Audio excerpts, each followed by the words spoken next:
कि आज आप लोग यहाँ उपस्थित हुए हैं और हमारे साथ मंच पे उपस्थित हमारी समस्त विधायकगण और हमारे बिहार प्रदेश महिला मोर्चा की प्रदेश की अध्यक्षा श्रीमती धर्मशिला गुप्ता जी, जो कल घटना घटी और जो वाकया हुआ वो संवैधानिक रूप से और सदन में घटा हुआ ये सबसे अशोभनीय क्षण था और संविधान में और संसदीय कार्य प्रणाली का वो काला दिन के रूप में जाना जाएगा।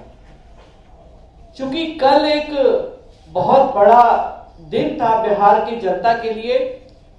और नीतीश कुमार जी और एनडीए महागठबंधन के लोग जिस तरह से अपनी पीठ थपथपाने का कार्य कर रहे थे और जो जाति गणना का रिपोर्ट और सर्वे का रिपोर्ट उन लोगों ने लाया था, जिस समय इस गणना की रिपोर्ट को करने का काम जारी किया जाता उस समय भारतीय जनता पार्टी भी उस निर्णय में सम्मिलित थी और हमारे द्वारा ही लिए गए निर्णय के बाद इस कार्य को संपन्न किया गया और उसको भुनाने के लिए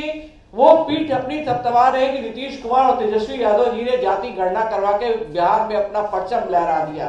कहीं से वो 9 दल और 9 पार्टी की चर्चा नहीं कर रहे हैं। एक बहुत अच्छे सौहार्दपूर्ण वातावरण में सदन में वाद विवाद चल रहा था और मुख्यमंत्री जी का जब वक्तव्य आया, हम लोग भी विरोधी दल होने के नाते बहुत अच्छी डिबेट चल रही थी और सारे विषयों का हमने समर्थन किया था, जातीय गणना का और आरक्षण का भी हमने समर्थन किया कि मुख्यमंत्री जी आप 75% करें या 65% करें, आप क्यों नहीं 79% करते, क्योंकि हमने कर्नाटक में भी दिया है और महाराष्ट्र में भी दिया है इसके पहले। तो हम लोग बहुत अच्छे वातावरण में इस बातों की चर्चा कर रहे थे, लेकिन अचानक चूंकि हम लोगों को जानकारी मिली थी कि विधानसभा में माननीय मुख्यमंत्री जी ने इस तरह के वक्तव्य को रखा है, तो जब हम अकेली महिला विधान पार्षद वहां विधान परिषद में हूं अपने दल से,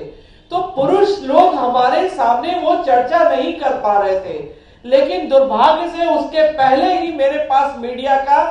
बाइट आ चुका था और क्लिप आ चुकी थी और मैं उसको देख चुकी थी। मैंने कहा कि इसे आप दोहराएं, इसमें कहीं से कोई शर्मिंदगी की विषय नहीं है। ये सारा देश जानता है कि क्या होता है सेक्स और क्या होता है यौन। तो आप बता रहे हैं इस बड़ी सभा में, समाज में माननीय मुख्यमंत्री जी, जो एक उच्च सदन, एक ऐसा सदन है जहां की सारे पढ़े लिखे लोग एक क्षेत्र से गिनकर चुनकर आने वाले हमारे सारे विधायक बैठे होते हैं, उनको भी अपने क्षेत्र में जवाब देना होता है। और एक बिहार का मुखिया जिसको भारतीय जनता पार्टी ने विकास पुरुष का नाम दिया, वैसा मुखिया एक महिला को जो कहता कि मैंने आरक्षण दिया, सभी में उनका समर्थन भारतीय जनता पार्टी की है और 17 वर्षों से उनको मुख्यमंत्री बनाकर बैठाने का काम किया है। और वैसा मुखिया जो इतनी शर्मनाक शब्दों का प्रयोग विधानसभा और विधान परिषद के अंदर करता है, तो पूरे देश की और पूरे बिहार की महिलाएं शर्मसार हुई हैं। और मैं तो कहूंगी कि बिहार की महिलाएं नहीं, देश की महिलाएं नहीं, हमारा युवा पुरुष भी शर्मसार हुआ है, क्योंकि टिप्पणी मुख्यमंत्री जी ने लड़कों पर भी की है और महिलाओं पर भी की है। तो आज हमारा युवा बिहार जो है, वो युवा देश जो मेरा है, वो पूरा शर्मसार है मुख्यमंत्री के वक्तव्यों से। मैं पूछना चाहती हूं मुख्यमंत्री को, ऐसा क्या जरूरत पड़ी कि इस तरह के विषय को टिप्पणी करना पड़ा उनको सदन में? ये ऐसी कौन सी बात थी जो आप बताने की कोशिश कर रहे थे? आज बच्चे पैदा होते हैं तो मोबाइल हाथ में लेकर पैदा होते हैं,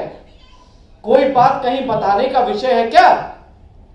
अगर तेजस्वी यादव आते हैं बगल से और कहते हैं क्या कि सेक्स का ज्ञान बांट रहे हैं, तो सेक्स का ज्ञान बांटना तो सेक्स विद्यालय क्यों नहीं खुलवा लेते हैं? जिस तरह से गांधी मैदान में सर्टिफिकेट बांट रहे हैं, तो उसी तरह से सेक्स का ज्ञान देने के लिए मुख्यमंत्री और उप मुख्यमंत्री दोनों खड़े होकर पूरे बिहार के युवा युवतियों को बुलाकर सेक्स का ज्ञान देने का काम करें। जहां सदन में सभी सम्मानित व्यक्ति बैठे हो, जहां हमारी महिला सदस्य जो अपने मेज के नीचे सर छुपाकर बैठी थी, चाहे वो पक्ष की महिला हो चाहे वो विपक्ष की महिला हो, क्योंकि मैं तो वहां उस सदन में, अपने सदन में, क्योंकि जब वो वक्तव्य को शुरू किए मुख्यमंत्री जी, तो माननीय हमारे प्रदेश अध्यक्ष जी ने उसको ऑब्जेक्शन करने का काम किया और उन्होंने कर जोड़कर हाथ जोड़कर विनती की कि माननीय मुख्यमंत्री जी इस विषय को आप कृपया यहां न दोहराएं। लेकिन मुख्यमंत्री ठहरे नहीं और उन्होंने कहा बैठिए बैठिए मैं समझा रहा हूं। किस तरह का पागल मुख्यमंत्री इस बिहार को अब मिल गया है। संगत से गुण होत है, संगत से गुण चाहत है। जिस संगत में नन मैट्रिक के संगत में मुख्यमंत्री आज पड़े हैं, उसी का असर मुख्यमंत्री के दिमाग पर पड़ता हुआ जा रहा है। और मुख्यमंत्री एक इंजीनियर थे और जब तक वो भाजपा में थे और भाजपा के साथ थे, कभी उन्होंने असंसदीय भाषा का प्रयोग नहीं किया था। लेकिन जिस तरह से उन्होंने कल पूरे विधानसभा और विधान परिषद की मर्यादा को तार तार कर रख दिया है, ऐसा काला दिन अब राजनीति के इतिहास में मुख्यमंत्री के जीवन काल में नहीं आने वाला है। आज इस पत्रकार वार्ता के माध्यम से मैं आपको इतना ही बताना चाहूंगी कि माननीय मुख्यमंत्री जी के सूर्यास्त का समय हो चुका है। वो मेंटली डिरेल्ड हो चुके हैं, उनका मानसिक संतुलन सही नहीं है। कोई भी एक मानसिक संतुलन सही होने वाला व्यक्ति इस तरह की बात कभी सदन में बोल ही नहीं सकता है। तो ये स्वयं से अपना इन्होंने परिचय दे दिया कि उन्होंने अब दिवालिया, वो मानसिक रूप से दिवालिया घोषित हो चुके हैं और बिहार की जनता को अब उन पर भरोसा नहीं रह गया है। तो आज इस पत्रकार वार्ता के माध्यम से मैं आप लोगों के माध्यम से कहना चाहूंगी कि माफी से कुछ भी होने वाला नहीं है। माननीय मुख्यमंत्री जी, जिस तरह से तेजस्वी यादव जी की मां और बिहार की पूर्व मुख्यमंत्री राबड़ी देवी जी ने कहा कि मुख्यमंत्री जी गलती से बोल गए हैं, स्लिप कर गया, स्लिप ऑफ टंग है तो स्लिप ऑफ टंग, और गलती से बोलना एक बार होता है, बार बार नहीं होता है।